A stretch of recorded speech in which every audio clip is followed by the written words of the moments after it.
കോൺഗ്രസുമായുള്ള സഖ്യകക്ഷികളുടെ വിയോജിപ്പുകൾക്കിടെ India സഖ്യ യോഗം ഇന്ന് ഡൽഹിയിൽ ചേരും. 23 പാർട്ടികൾ യോഗത്തിൽ പങ്കെടുക്കും എന്നാണ് കരുതുന്നത്. കോൺഗ്രസുമായി ഇടഞ്ഞ ആം ആദ്മി പാർട്ടിയും DMKയും യോഗത്തിൽ പങ്കെടുക്കില്ല.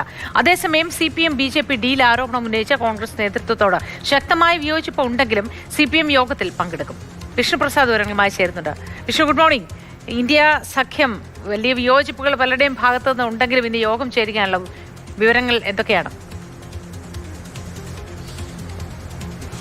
Moti, good morning. ഇന്ത്യ സഖ്യത്തെ സംബന്ധിച്ചിടത്തോളം വളരെ സുപ്രധാനമായ ഒരു സമയത്തിലൂടെയാണ് കടന്നു പോകുന്നത്. പ്രധാനമായും പ്രതിപക്ഷ പാർട്ടികൾക്കെതിരായിട്ടുള്ള കേന്ദ്ര സർക്കാരിന്റെ ഭാഗത്തു നിന്നുള്ള നടപടികൾ കേരളത്തിലും പശ്ചിമ ബംഗാളിലും വലിയ തോതിൽ നടക്കുന്നു. അതുകൂടാതെ തന്നെ ഈ കോൺഗ്രസിന്റെ നേതൃത്വത്തെ അല്ലെങ്കിൽ കോൺഗ്രസിന്റെ മേൽക്കോയ്മയെ അംഗീകരിക്കാതെ ഒരു വിഭാഗം പാർട്ടികളുമുണ്ട് രംഗത്ത്. അപ്പോൾ ഈ സാഹചര്യങ്ങളിലൂടെ എല്ലാമാണ് ഇന്ത്യ സഖ്യം ഇന്ന് വീണ്ടും യോഗം ചേരാൻ പോകുന്നത്. കോക്രോച്ച് ജനതാ പാർട്ടിയുടെ ഉദയവും അതെല്ലാം തന്നെ പ്രതിപക്ഷ ചേരിയെ എങ്ങനെ ബാധിക്കുന്നു, അല്ലെങ്കിൽ എങ്ങനെ കോൺഗ്രസ് ഉൾപ്പെടെയുള്ള പ്രതിപക്ഷ നിര അതിനെ സ്വീകരിക്കുമോ തള്ളുമോ എന്നതിൽ ഉൾപ്പെടെയുള്ള കാര്യങ്ങളിൽ ഇന്ന് നടക്കുന്ന നിർണായകമായ യോഗത്തിൽ തീരുമാനമുണ്ടായിരിക്കുമെന്ന് തന്നെ വേണം പ്രതീക്ഷിക്കാൻ. 23 പ്രതിപക്ഷ പാർട്ടികളാണ് ഇന്ന് ഡൽഹിയിലെ കോൺസ്റ്റിറ്റ്യൂഷൻ ക്ലബ്ബിൽ നടക്കുന്ന ഈ ഇന്ത്യ സഖ്യ മീറ്റിംഗിൽ പങ്കെടുക്കുന്നത്. ചില പാർട്ടികൾ ചില പ്രാദേശിക കാരണങ്ങളാൽ എത്താൻ സാധിക്കില്ലെന്ന് അറിയിച്ചിട്ടുണ്ടെങ്കിലും അവർ കേന്ദ്ര സർക്കാരിനെതിരായിട്ടുള്ള ഈ ഇന്ത്യ സഖ്യത്തിന്റെ എല്ലാ നീക്കങ്ങൾക്കും പിന്തുണ പ്രഖ്യാപിച്ചിട്ടുണ്ട്.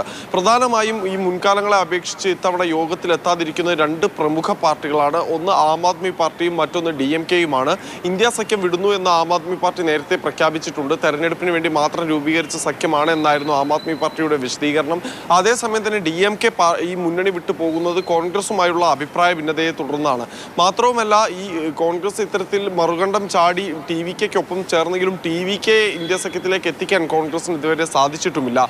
അതേസമയം തന്നെ ഈ കോൺഗ്രസിന്റെ മേൽക്കോയ്മയ്ക്കെതിരെ വലിയ വിമർശനം ഈ ഇന്ത്യ സഖ്യത്തിനുള്ളിൽ തന്നെയുണ്ട്. പ്രധാനമായും കേരളത്തിൽ CPM ആ കാര്യത്തിൽ കടുത്ത അതൃപ്തി രേഖപ്പെടുത്തിയിട്ടുണ്ട്. അതിന്റെ പ്രധാന കാരണം എന്ന് പറയുന്നത് രാഹുൽ ഗാന്ധി തെരഞ്ഞെടുപ്പ് സമയത്ത് സംസ്ഥാനത്ത് എത്തുകയും അതിനുശേഷം പിണറായി വിജയനെ അറസ്റ്റ് ചെയ്യണം, അല്ലെങ്കിൽ അവിടെ റെയ്ഡ് നടക്കണം, അതോടൊപ്പം തന്നെ ED എന്തുകൊണ്ട് അന്വേഷിക്കുന്നില്ല തുടങ്ങി നിരവധി ചോദ്യങ്ങൾ ഉയർത്തി CPMനെ ഇന്ത്യ സഖ്യത്തിന്റെ ഭാഗമായി നിൽക്കുമ്പോൾ തന്നെ ആക്രമിക്കുന്ന ഒരു നിലയുണ്ടായി. ഇക്കാര്യത്തിൽ വ്യക്തത വരുത്തണമെന്ന് ആവശ്യപ്പെട്ടുകൊണ്ട് മല്ലികാർജ്ജുൻ ഖാർഗെയ്ക്ക് CPM general secretary MA Baby ഒരു കത്ത് നൽകുകയും ചെയ്തിരുന്നു. പക്ഷേ ഇക്കാര്യത്തിൽ ഇതുവരെ ഒരു ഔദ്യോഗിക പ്രതികരണം കോൺഗ്രസ് ദേശീയ നേതൃത്വത്തിന്റെ ഭാഗത്തു നിന്നുണ്ടായിട്ടില്ല. ഇക്കാര്യം ഉൾപ്പെടെ ഇന്ന് ചേർന്ന് ഇന്ത്യ സഖ്യത്തിൽ ചർച്ചയായിരിക്കും. ഇന്ത്യ സഖ്യത്തിന്റെ പ്രസക്തി തന്നെ നഷ്ടപ്പെട്ടേക്കുമെന്നാണ് MA ബേബി പറഞ്ഞിട്ടുള്ളത്.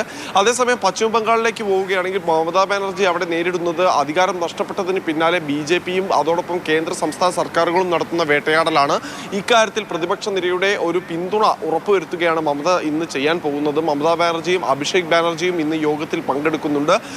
യോഗം വിളിച്ചു ചേർത്തത് പോലും മമതാ ബാനർജി നിലവിലെ സംസ്ഥാനത്തെ സാഹചര്യം കണക്കിലെടുത്തുകൊണ്ട് നടത്തിയ അഭ്യർത്ഥനയുടെ മേലാണെന്ന തരത്തിലുള്ള ചില പ്രചരണങ്ങളും നിലനിൽക്കുന്നുണ്ട്.